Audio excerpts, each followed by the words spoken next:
ನರಕದಿಂದ ಬಂದ ಕುಟುಂಬದ ಜೊತೆ ಪಾರ್ಟಿ, ಬೆಚ್ಚಿ ಬೀಳಿಸೋ Evil Dead Burn trailer release.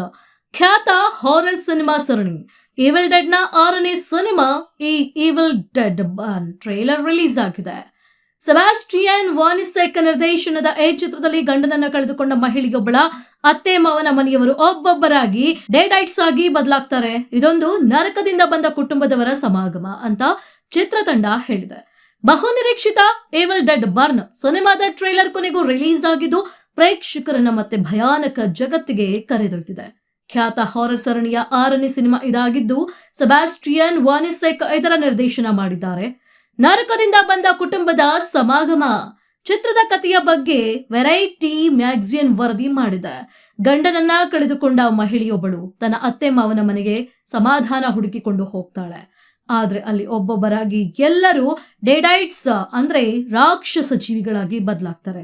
ಇದು ನರಕದಿಂದ ಬಂದ ಕುಟುಂಬದವರ ಸಮಾಗಮದಂತೆ ಭಾಸವಾಗುತ್ತದೆ. ಮದುವೆಯಾದಾಗ ಮಾಡಿದ ಪ್ರಮಾಣಗಳು ಸತ್ತ ಮೇಲೂ ಜೀವಂತವಾಗಿರುತ್ತವೆ ಅನ್ನೋದಕ್ಕೂ ಆಕೆ ಅರಿತುಕೊಳ್ತಾಳೆ ಅಂತ ಚಿತ್ರತಂಡ ಅಧಿಕೃತವಾಗಿ ತಿಳಿಸಿದೆ. ಈವಿಲ್ ಡೆಡ್ ಸರಣಿಯ ಇತಿಹಾಸವನ್ನ ನಾವು ಈಗ ನೋಡಬಹುದು. ಸ್ಯಾಮ್ ರೈಮಿ ಅವರ 1981ರ ಚೊಚ್ಚಲ ನಿರ್ದೇಶನದ ಚಿತ್ರದೊಂದಿಗೆ ಈವಿಲ್ ಡೆಡ್ ಸರಣಿ ಆರಂಭವಾಯಿತು. ಇದರಲ್ಲಿ 5 ಸ್ನೇಹಿತರು ಕಾಡಿನ ಮನೆಯೊಂದರಲ್ಲಿ ಅಚಾನಕ್ ಆಗಿ ದೆವ್ವಗಳನ್ನು ಬಿಡುಗಡೆ ಮಾಡ್ತಾರೆ. 1987ರಲ್ಲಿ ಈವಿಲ್ ಡೆಡ್ ಪಾರ್ಟ್ 2 ಮತ್ತು 1992ರಲ್ಲಿ ಆರ್ಮಿ ಆಫ್ ಡಾರ್ಕ್ನೆಸ್ ಬಿಡುಗಡೆಯಾದವು. ಆದ್ರೆ 2013ರ ಈವಿಲ್ ಡೆಡ್ ಮತ್ತು 2023ರ ಈವಿಲ್ ಡೆಡ್ ರೈಸ್ ನಂತರ ಈವಿಲ್ ಡೆಡ್ ಬರ್ನ್ ಈ ಸರಣಿಯ 3ನೇ ಸ್ಟ್ಯಾಂಡ್ ಅಲೋನ್ ಚಿತ್ರ ಎಂದು ಹೇಳಲಾಗ್ತಿದೆ. ತಾರಾಗಣ ಮತ್ತು ನಿರ್ಮಾಣ ತಂಡದ ಬಗ್ಗೆ ಹೇಳೋದಾದ್ರೆ ಈ ಚಿತ್ರದಲ್ಲಿ ಸೌಹೈಲಾ Yakub, hunter ಡೋಹಾನ್, ಲೂಸಿಯಾನ್ Buchanan, Tandi right ಮತ್ತು ಜಾರ್ಜ್ ಪುಲ್ಲರ್ ನಟಿಸಿದ್ದಾರೆ.